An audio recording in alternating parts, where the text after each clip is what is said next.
Descubrí que mis amigos estaban compitiendo por traicionarme para quedarse con mi herencia antes de que siquiera la recibiera. Siempre pensé que mis amigos eran mi familia escogida. Crecimos juntos, compartimos secretos y aventuras, y confiaba en ellos como si fueran hermanos.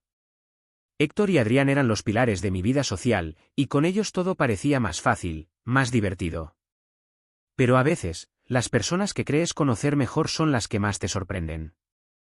Mi abuelo, que siempre fue una figura central en mi vida, había acumulado una considerable fortuna durante su tiempo como empresario.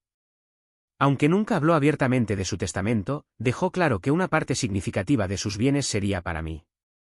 Era una responsabilidad que valoraba profundamente, no tanto por el dinero, sino porque simbolizaba la confianza que mi abuelo tenía en mí para cuidar de su legado. Un día, mientras hablaba con Héctor y Adrián en nuestra típica salida al bar, noté algo extraño. La conversación giró repentinamente hacia el tema de herencias y dinero. Héctor, con su tono usualmente despreocupado, dijo: «Debe ser interesante saber que tienes un futuro asegurado gracias a tu abuelo». Adrián, por su parte, añadió con una sonrisa algo forzada: «Sí, aunque espero que no te olvides de tus viejos amigos cuando llegue el momento». Fue un comentario inofensivo, o al menos eso pensé en ese momento. Pero algo en sus miradas me incomodó. Había una tensión sutil, un interés que nunca antes había notado. Semanas después, mi abuelo me sorprendió con un regalo, una propiedad que había sido de la familia durante generaciones. Era una pequeña casa en el campo, un lugar que siempre había considerado un refugio. Cuando compartí la noticia con Héctor y Adrián, esperé que se alegraran por mí, pero su reacción fue distinta. «Eso debe valer una fortuna», dijo Héctor, intentando sonar casual. Adrián, con una sonrisa que no llegaba a sus ojos, agregó: «Seguro puedes venderla y vivir de eso por años, o ya estás planeando mudarte». La forma en que desviaron la conversación hacia el dinero me dejó intranquilo. Aunque intenté ignorarlo, la duda empezó a crecer en mi interior. ¿Realmente estaban felices por mí, o había algo más detrás de sus palabras? La verdadera alarma llegó cuando mi abuelo me llamó una mañana, visiblemente molesto. «Recibí una llamada anónima diciendo que estás planeando vender la casa que te di», me dijo. «¿Es eso cierto?». Me quedé atónito. No solo no era cierto, sino que jamás había considerado hacer algo así. «Abuelo, eso no es verdad», le aseguré. «Nunca haría algo sin consultarte primero». Aunque logré calmarlo, no pude evitar preguntarme quién podría haber hecho algo así. Solo había compartido la noticia con Héctor y Adrián. La idea de que uno de ellos pudiera estar detrás de esa llamada era dolorosa, pero cada vez más plausible. Decidí prestar más atención a sus comportamientos. Comencé a notar pequeños detalles. Héctor siempre encontraba una excusa para preguntar sobre mis planes financieros, mientras que Adrián parecía más interesado en mis conversaciones con mi abuelo. La gota que colmó el vaso llegó cuando encontré a Adrián revisando papeles en mi escritorio durante una reunión en mi casa. «Solo estaba buscando un bolígrafo», dijo, sonriendo como si nada hubiera pasado.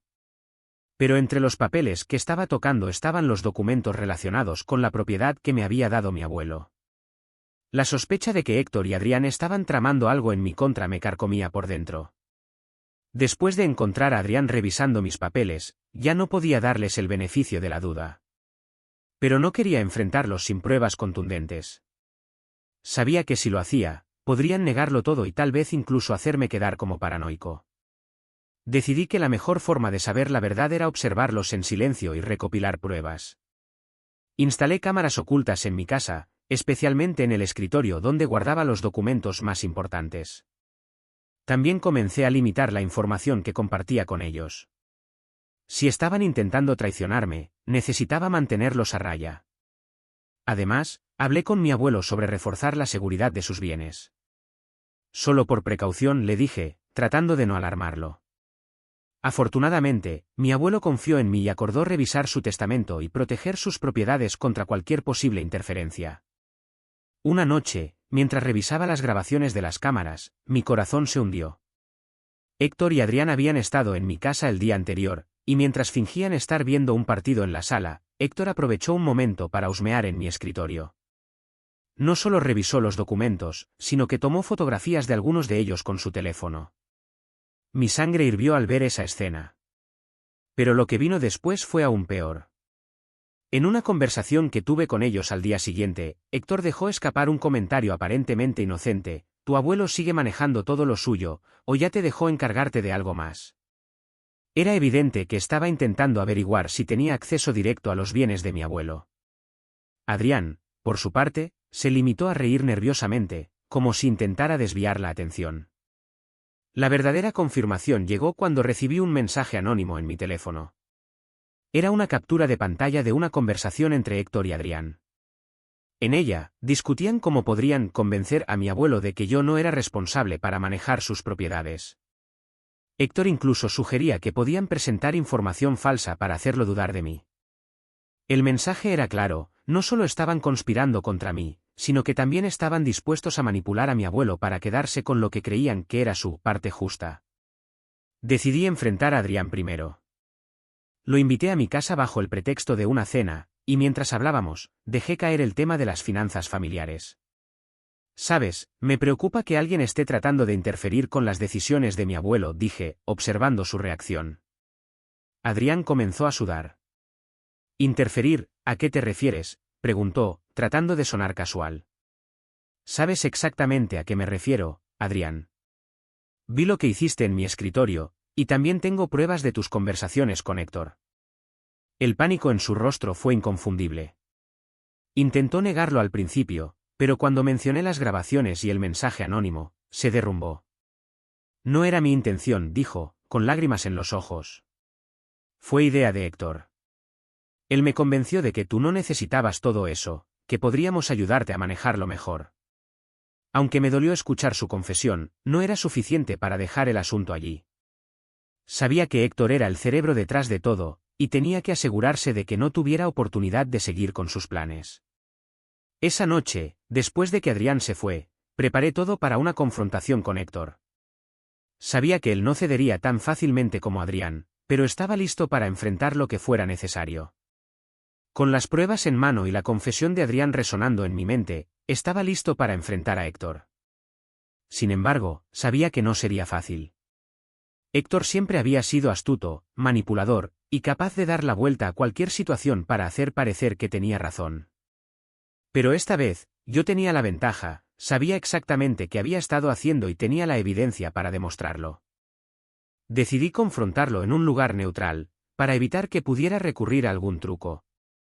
Lo cité en un café, usando como excusa que quería hablar sobre un proyecto en el que estábamos trabajando juntos. Héctor llegó, relajado y confiado, como siempre. Parecía seguro de que yo seguía ignorando lo que había estado tramando. Después de algunos minutos de conversación superficial, fui directo al grano. Saqué mi teléfono y reproduje una de las grabaciones de vídeo donde se lo veía husmeando en mi escritorio. Su rostro cambió de inmediato, la sonrisa desapareció y fue reemplazada por una expresión de nerviosismo. «¿Qué es esto, Héctor?», le pregunté, manteniendo la calma. «¿Creías que no iba a darme cuenta de lo que estabas haciendo?». Trató de desviar la conversación, diciendo que estaba buscando algo para ayudarme con un proyecto. Pero cuando mencioné la conversación que tuve con Adrián y le mostré los mensajes donde discutían cómo manipular a mi abuelo, se quedó sin palabras. Finalmente, Héctor decidió cambiar de táctica. En lugar de negarlo, intentó justificar sus acciones. «Martín, no es lo que piensas. Solo quería asegurarme de que no te sobrecargaras con todo eso. Sabes cuánto valoro nuestra amistad, y no quería que cometieras errores con algo tan importante». «Errores, como confiar en ti», le respondí, dejando claro que sus palabras no tenían efecto. «Esto no tiene nada que ver con protegerme. Esto fue pura codicia». Héctor intentó mantener su fachada, pero sus palabras comenzaron a traicionarlo. Dijo cosas como: «¿Por qué tú deberías tener todo eso? Y solo quería una oportunidad de demostrar lo que valgo». Era evidente que su motivación no era el altruismo, sino la envidia. «No sé si te das cuenta», le dije, inclinándome hacia él, «pero ya no tiene salida. Tengo pruebas de todo, y Adrián ya confesó. Puedo llevar esto a la policía si quiero». Héctor se puso pálido. Intentó suplicarme que no tomara medidas legales, diciendo que perdería su empleo y su reputación. Pero para mí, no se trataba solo de lo que él había hecho, sino de cómo había traicionado nuestra amistad. Le dejé claro que ya no tenía cabida en mi vida y que, si intentaba algo más, no dudaría en exponerlo. Después de mi confrontación con Héctor, hablé nuevamente con Adrián. Aunque su participación en el plan me había dolido profundamente, decidí darle una segunda oportunidad, ya que parecía realmente arrepentido y dispuesto a enmendar sus errores. Adrián incluso quiso ayudarme a resolver el daño que Héctor había intentado causar. Me proporcionó mensajes y detalles adicionales que confirmaban la magnitud de la traición de Héctor. Con todo esto, no solo protegí los bienes de mi abuelo, sino que también dejé claro a todos los involucrados que no toleraría más intentos de manipulación. La noticia de lo que Héctor había hecho comenzó a circular entre nuestro grupo de amigos y colegas. Aunque no fui yo quien lo divulgó, varios de ellos notaron que algo había cambiado en nuestra relación. Cuando Héctor trató de justificar su comportamiento con otros, se encontró con un muro de rechazo. Nadie quería estar cerca de alguien capaz de traicionar a su mejor amigo por dinero. Héctor perdió más que nuestra amistad. Perdió la confianza de quienes lo rodeaban y su reputación quedó manchada. Aunque intentó buscar nuevos círculos sociales y laborales, su historial de manipulación lo seguía como una sombra. Mientras tanto, mi relación con mi abuelo se fortaleció. Le conté todo lo que había sucedido, aunque intenté minimizar los detalles más dolorosos. Solo quería asegurarme de que todo estuviera protegido, le dije, y aunque estaba claramente afectado por lo ocurrido, me agradeció por haber actuado con responsabilidad.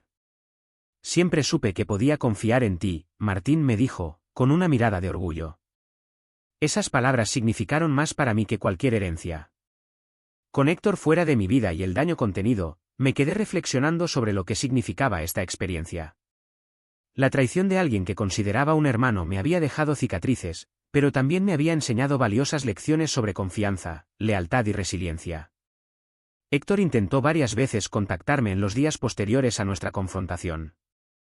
Sus mensajes eran un ciclo de excusas, súplicas y, en ocasiones, intentos de justificar lo que había hecho.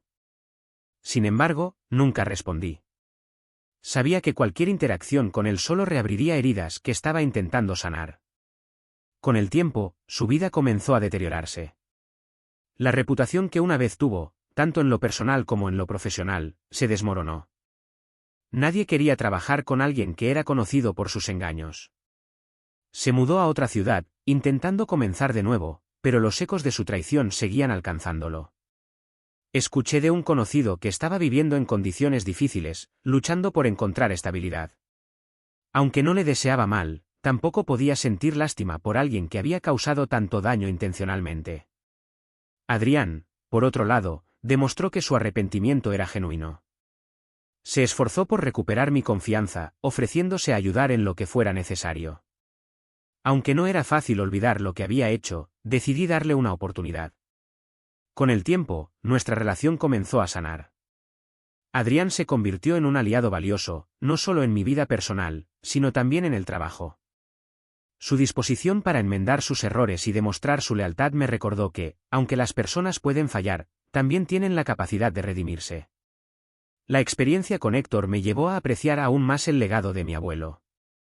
No solo en términos materiales, sino en lo que representaba, los valores de trabajo duro, honestidad y familia. Decidí involucrarme más en las propiedades y proyectos que mi abuelo había construido, asegurándome de que se mantuvieran fieles a su visión. Mi abuelo, por su parte, estaba orgulloso de cómo había manejado la situación. Demostraste que eres más sabio y fuerte de lo que pensé, me dijo un día, mientras revisábamos juntos algunos documentos. Sus palabras me llenaron de un orgullo que nunca había sentido antes. A medida que el tiempo pasaba, comencé a ver la experiencia como una oportunidad de crecimiento. Aunque había perdido una amistad importante, también había ganado claridad sobre las personas en mi vida. Aprendí a ser más cuidadoso con quienes confío y a valorar a quienes realmente me apoyan. También descubrí una nueva confianza en mí mismo. Saber que había enfrentado y superado una traición tan profunda me dio la certeza de que podía manejar cualquier desafío que la vida me presentara. Un día, mientras revisaba viejas fotos con amigos, encontré una imagen de Héctor y yo en una de nuestras primeras aventuras juntos. Por un momento, sentí una punzada de nostalgia. Recordé los buenos momentos que compartimos, pero también entendí que esas memorias pertenecían a un capítulo cerrado de mi vida. Decidí quemar esa foto. No por rencor, sino como un símbolo de que estaba listo para dejar atrás el pasado y seguir adelante.